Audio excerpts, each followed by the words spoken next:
చెప్తే నమ్మారా? ఇల్లు వదిలేసి వెళ్ళిపోయిన అమ్మాయి మళ్ళీ తిరిగి వస్తే అల్లుడు దొరికాడు అనుకున్నా. నా కర్మ, మళ్ళీ వీడు దొరికాడు నాకు. ఎప్పుడొచ్చావురా?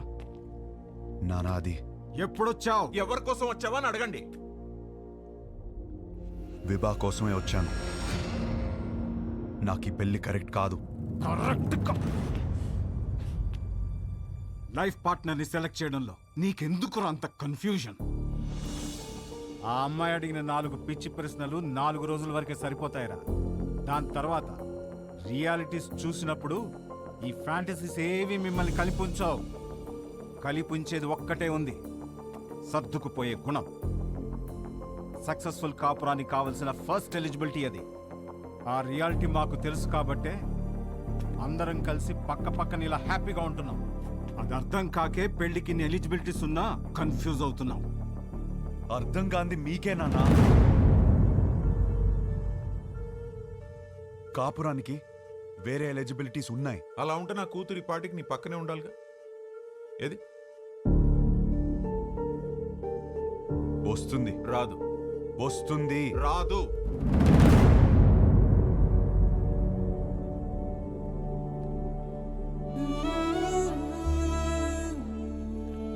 వీడినే నువ్వు కలవపోతుంది. గుర్తుందా పేరు? హర్ష. 3 రోజులు పెళ్లి వాడికి. ఎంగేజ్మెంట్ పెట్టుకుని అప్పుడు నన్ను వచ్చి కలిశాడు. ఇప్పుడు పెళ్లి పెట్టుకుని నిన్ను వచ్చి కలిశాడు. అసలు తిన్నగా రాడా వీడెప్పుడు? అయినా వీడి దగ్గరే నీకు అన్ని దొరుకుతాయని నమ్ముతున్నాను. Is it?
బ్రో, మేము సర్దుకుపోయి బ్రతుకుతున్నామని అర్థమైపోయింది.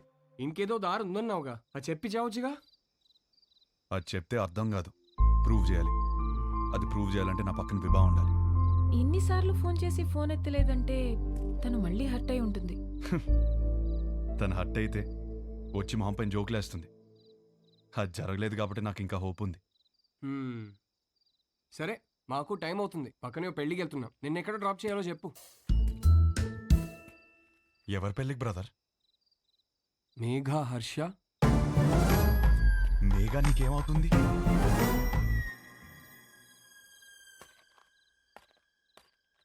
నా కజిన్ బ్రదర్ నువ్వు. నేను హర్ష బ్రదర్.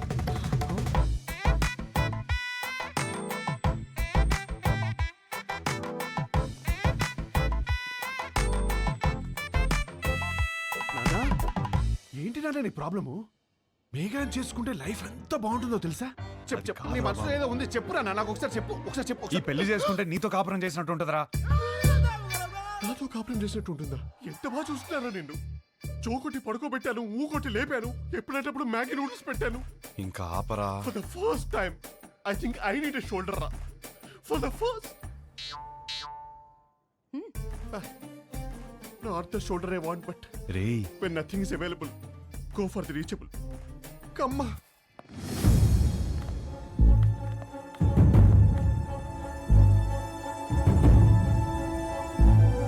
నీకు విభా తెలుసా?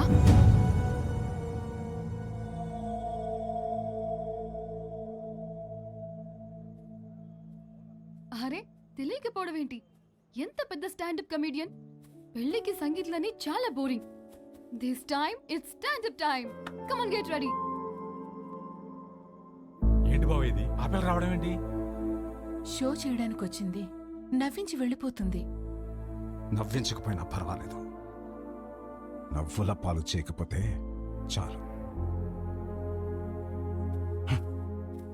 హర్ష, విభా బాగా హర్ట్ అయి ఉంటుంది. ఇప్పుడు ఎలాంటి జోక్స్ వేస్తుందో ఏంటో. ఆ జోకులు నీ మీద మాత్రం వేయకూడదని కోరుకుంటున్నా.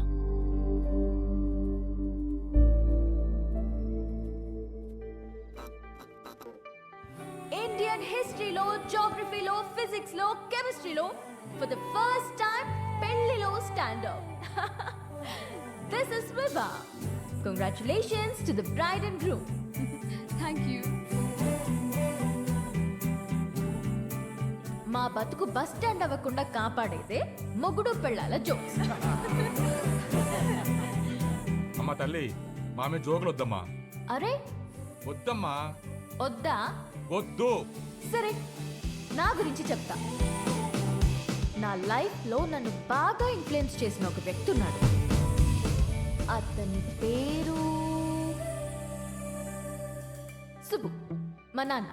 మీరు అనుకున్నది కరెక్టే, తన పేరు సుబ్రహ్మణ్యమే. కానీ నా కథ వింటే సుబ్బు అని పిల్లడమే ఎక్కువ అని మీరే ఫీల్ అవుతారు. రియలీ అంత టార్చర్ పెట్టాడు. ఇదే మాట సుబ్బుని అడిగాను అనుకోండి, వీడొద్దు వాడొద్దు అని నేనే టార్చర్ పెట్టానంటాడు. మరి పెళ్లి కొడుకుల్ని పేక ముక్కల్లా చూపిస్తూనే ఉన్నాడు.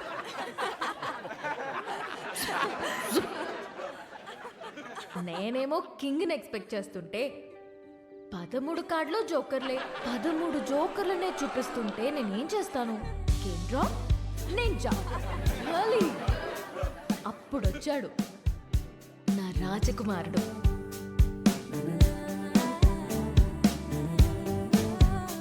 వెళ్ళే వద్దురా బాబు అని నేను తిరుగుతుంటే, కబుర్లు చెప్పుకుందామా, కలుద్దాం అని నాకే తెలియకుండా నా నోట్బుక్లో రాశాడు. సుబ్బు పంపిన జోకర్ అయి ఉంటాడులే అనుకుని లోలా బైక్ ఎక్కా. వాడు చెప్పాడు కబుర్లు. రోజంతా టైమే తెలియలేదు. దిగాక తెలిసింది వాడు లోలా వాడు కాదు, ఆ బుక్లో రాసిన అవులాగాడు. సుబ్బు పంపిన వాడికి అంత బుర్ర ఉండదే అనుకుని దమ్ముంటే కలువన్నాను. వాడి సంగతి తేల్చేద్దామని రమ్మన్నా. పెళ్లి విషయంలో నాకున్న భయం పోవాలంటే యూ నీడ్ అ హోప్ అని నా కోసం పింక్ బలూన్ పెట్టాడు. హోప్ అంటే ఎంత బలంగా ఉండాలి. బలూన్ ఇచ్చాడు.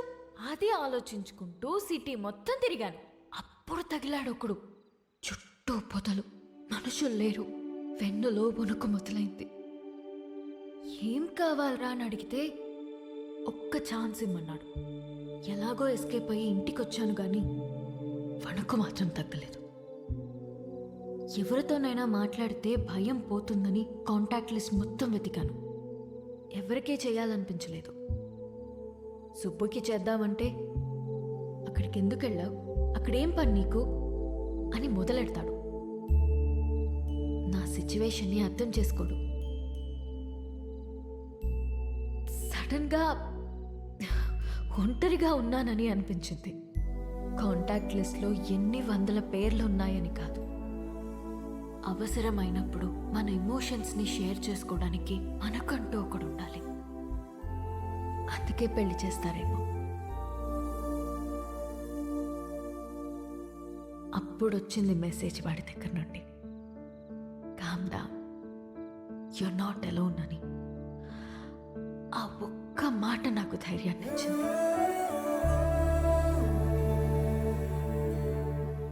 నిద్రపోయే వరకు జోజో పాడమన్నాను. పాడుతూనే ఉన్నాడు. చాలా రోజుల తర్వాత ప్రశాంతంగా పడుకున్నాను. కొన్ని సంవత్సరాలుగా మా నాన్న వల్ల లోపల పేరుకుపోయిన భయాలన్నీ ఒక చిన్న పిట్ట కథ చెప్పి అలా తీసేశాడు.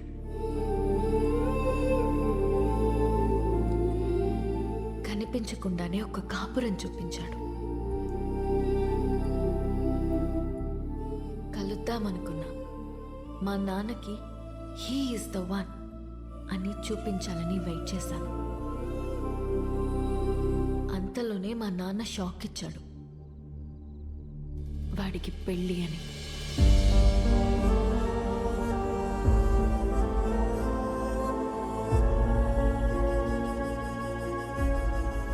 ఎప్పుడూ లేనిది నా కళ్ళల్లో కన్నీళ్ళు. వాడు నన్ను మోసం చేశాడని కాదు, ఎప్పుడో నేనన్న మాట పట్టుకుని వాడు నా కోసం వచ్చాడా? నా కోసం ఒకడు పుట్టుంటాడు అనుకున్నాను, కానీ నా మాటల్లోంచి ఒకడు పుట్టొచ్చాడా? పడిపోతున్న నన్ను నిలబెట్టడం కోసం అంత తాపత్రయపడ్డా? హోల్డ్ యువర్ స్మైల్ అన్నాడు. నా కోసం తన ఫ్యామిలీని ఒప్పించాలని ఒంటరిగా కష్టపడుతున్నాడా? వాడి గురించి తలుచుకుంటుంటే ఇప్పుడు కూడా కన్నీళ్ళు ఆగట్లేదు.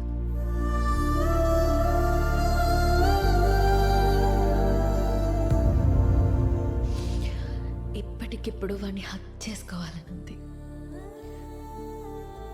కానీ వాడి హక్ నాకు ఈ లైఫ్లో దొరుకుతుందో లేదో తెలియడం లేదు.